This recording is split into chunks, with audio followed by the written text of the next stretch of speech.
I'm here on an IT mission, and our approach to Africa today is to trade more with Africa. We have also increased today, our development partnership with Africa. Tanzania में भारत का secret mission हुआ leak तो चीन के उड़ गए तोते। भारत ने रातों रात पलट दिया गेम। अफ्रीका के छोटे से देश में भारत ने अचानक से कर डाला बड़ा खेल।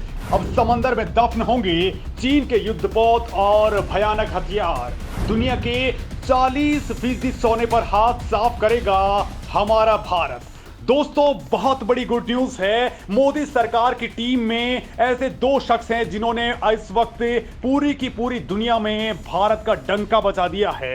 इन दोनों ने विदेश नीति का ऐसा चक्रव्यूह चलाया है कि बड़े बड़े देश भी इसमें उलझ करके रह चुके हैं। नतीजा यह है कि हर तरफ भारत की जय जयकार हो रही है।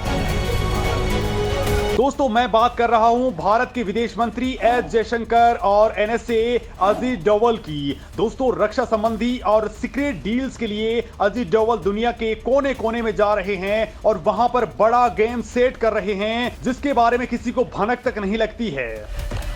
और दोस्तों, जब पूरा काम सेट हो जाता है तब दुनिया को यह पता चलता है कि भारत ने उस देश के अंदर क्या कुछ कर डाला है। वहीं दोस्तों, एस जयशंकर जो एक डेयरिंग लीडर हैं, जो किसी भी देश में जाकर के उसी की धरती पर उसी की सरकार को लताड़ करके लौट आते हैं। और दोस्तों, इस वक्त ये दोनों के दोनों फुल फॉर्म में हैं। पिछले कई दिनों में इन्होंने कई देशों की यात्राएं की हैं और उसके बाद अब गेम चेंजर डील सामने आने लग गई हैं। और दोस्तों, अब भारत के विदेश मंत्री एस जयशंकर ने भारत के लिए बेहद तगड़ा काम कर डाला है और इसके तहत अब भारत एक देश को चीन के खिलाफ ब्रह्मास्त्र के तौर पर इस्तेमाल कर सकता है और उसी की यात्रा पर एस जयशंकर हैं। और दोस्तों, यकीन मानिए, यहां पर उन्होंने जो कुछ किया है उसने चीन के सारे कारनामों को धरे के धरे रख दिया है। दरअसल दोस्तों, अफ्रीका के जिबूती में जो विशाल नेवल बेस चीन ने बनाया था ताकि वो भारत पर अटैक कर सके, भारत को घेर सके, वो सारा का सारा प्लान अब धरा का धरा रह गया है। जी हां दोस्तों,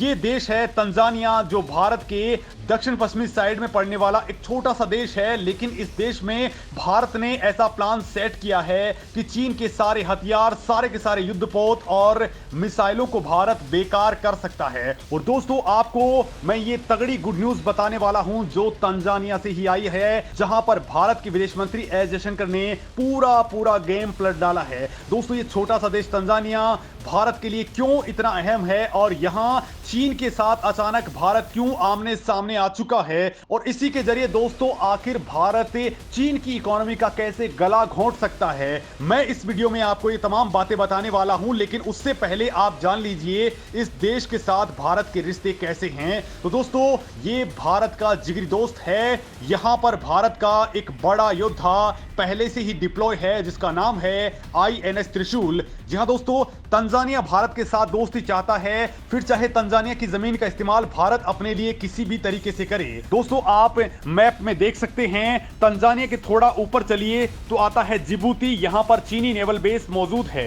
अमेरिका की एक रिपोर्ट की माने तो चीन का ये जिबूती वाला नेवल बेस भारत के लिए किसी खतरे की घंटी से कम नहीं है। लेकिन भारत भी बड़ा गेम सेट करते हुए उसके ठीक पास में तंजानिया में अपना नेवल बेस तैयार करने का पूरा खाका सेट कर चुका है। और यकीन मानिए दोस्तों, हिंद महासागर में चीन ने अब जरा भी हरकत की तो यहां पर भारत अपनी मिसाइलों से चीन पर आग बरसा देगा। ये भारत की कूटनीतिक जीत है। इससे पहले भारत ईरान, ओमान के साथ ऐसी ही डील कर चुका है। दोस्तों, विदेश मंत्री एस जयशंकर अरब सागर से लगे देश तंजानिया पहुंच चुके हैं, जहां पर भारत का युद्ध पोस्ट INS त्रिशूल पहले से ही खड़ा है। दोस्तों, अगर आपको INS त्रिशूल के बारे में बताऊं तो इसे 2003 में भारतीय नौसेना में शामिल किया गया था। ये अत्याधुनिक हथियारों, सेंसर्स और कई भूमिका निभाने में सक्षम हेलीकॉप्टर्स के साथ चलता है। अब दावा किया जा रहा है कि तंजानिया में भारत अपना नेवल बेस तैयार कर सकता है। ये भारत की सबसे बड़ी कूटनीतिक जीत है, क्योंकि चीन का कोई भी युद्धपोत अगर जिबूती नेवल बेस पर पहुंचता है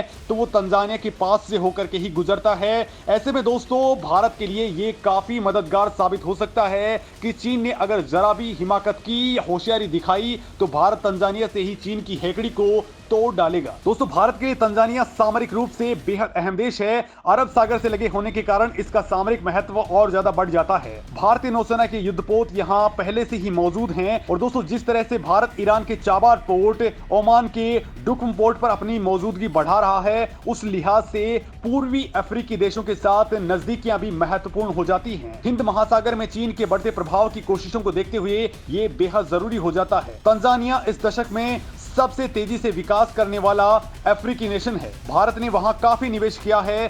समुद्री सुरक्षा को लेकर के दोनों देशों के बीच काफी समझौते हुए हैं। समंदर के रास्ते ही डकैती, मादक पदार्थों की तस्करी और आतंकवादी गतिविधियों को अंजाम दिया जाता है। लिहाजा दोस्तों, यहां पर भारत की मौजूदगी अब नया खेल करने वाली है। दोस्तों, तंजानिया के प्राकृतिक गैस क्षेत्र के विकास में भी भारत ने हर संभव सहयोग का भरोसा दिया है। दरअसल एक दशक पहले ही दुनिया को पता चला था कि तंजानिया में लगे समंदर में प्राकृतिक गैस का विशाल भंडार मौजूद है। ये भारत के लिए बेहद महत्वपूर्ण साबित होने वाला है, क्योंकि तंजानिया की तेल कंपनियों को खड़ा करने में भारत की विशेष भूमिका रही है। दोस्तों, तंजानिया चाहता है कि उसके गैस भंडारों के दोहन में भारत मदद करे। और बड़ी बात यह है दोस्तों कि तंजानिया के अंदर बहुत बड़ी तादाद में भारतीय रहते हैं। वो ज्यादातर कारोबारी हैं और वहां की अर्थव्यवस्था में काफी योगदान देते हैं। खासतौर पर गुजराती कारोबारियों का तंजानिया में लंबे वक्त से संपर्क रहा है। और अब जो खबर आई है उसने चीन के भी रोंगटे खड़े कर दिए हैं, क्योंकि दुनिया में जो खजाना केवल एक देश नहीं बल्कि एक महाद्वीप की तकदीर बदल सकता है, उस खजाने का 40% हिस्सा भारत का सीधे सीधे तौर पर होने वाला है। सोचिए दोस्तों, इतने बड़े खजाने के लिए दुनिया में क्या कुछ रहा होगा। लेकिन आपके दिमाग भी हिल जाएंगे ये जान करके कि भारत ने चीन जैसे कपटी देश को पीछे छोड़ते हुए इस विशाल खजाने की ओर अपने कदम आगे बढ़ा दिए हैं। और दोस्तों, ये खजाना छिपा है तंजानिया के अंदर ही, जहां पर एक छोटा सा टापू है, जंजीबार। पूर्वी मध्य अफ्रीका से इसकी दूरी महज 35 किलोमीटर है। और यहां पर विशाल सोना, चांदी और ऐसी ही बहुमूल्य धातुएं मौजूद हैं जो किसी भी देश की किस्मत को पलट सकती हैं।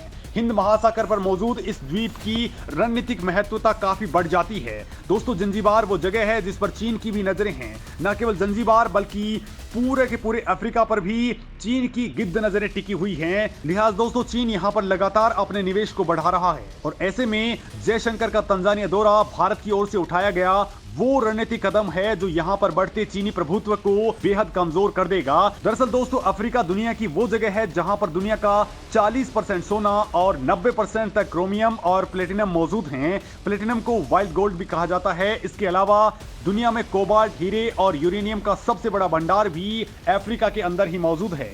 सोने और हीरे की खदानों के लिए अफ्रीका पूरी दुनिया में मशहूर है। चीन अब पूरी दुनिया से मिनरल्स की तलाश में जुटा हुआ है। दोस्तों, चीन में तांबा, जस्ता, निकिल और कई और मिनरल्स की आपूर्ति नहीं हो पा रही है। चीनी अर्थव्यवस्था को आगे बढ़ाने के लिए इनकी बहुत ज्यादा जरूरत है और ये जरूरत अफ्रीका से ही पूरी हो रही है। खनिजों के मामले में चीन अपने कोबाल्ट आयात के लिए सब सहारा अफ्रीका पर ही निर्भर है। मैग्नीज के लिए भी दक्षिणी अफ्रीका और घाना पर उसकी निर्भरता बढ़ती जा रही है। सब सहारा वो क्षेत्र है जो लकड़ी और क्रोमियम की बड़ी आपूर्ति करता है। ये दोनों ही चीजें चीन के ग्लोबल आयात का करीब 7वां हिस्सा हैं। हालांकि दोस्तों, लौह अयस्क और तांबे के आयात में अफ्रीका अभी बहुत छोटा क्षेत्र है। चीन ने जाम्बिया, तंजानिया और मोजाम्बिक समेत मध्य दक्षिणी अफ्रीका के खनन क्षेत्र में बहुत ज्यादा रुचि दिखाई है। और यही कारण है दोस्तों कि यहां पर अब भारत ने अपना प्रभुत्व बढ़ा दिया है और तेजी के साथ भारत ये गेम पलटने में लगा है। और दोस्तों, अब इस खजाने के लिए भारत ने ऐसा खेल खेल दिया है जिसे शायद ही कोई समझ सके।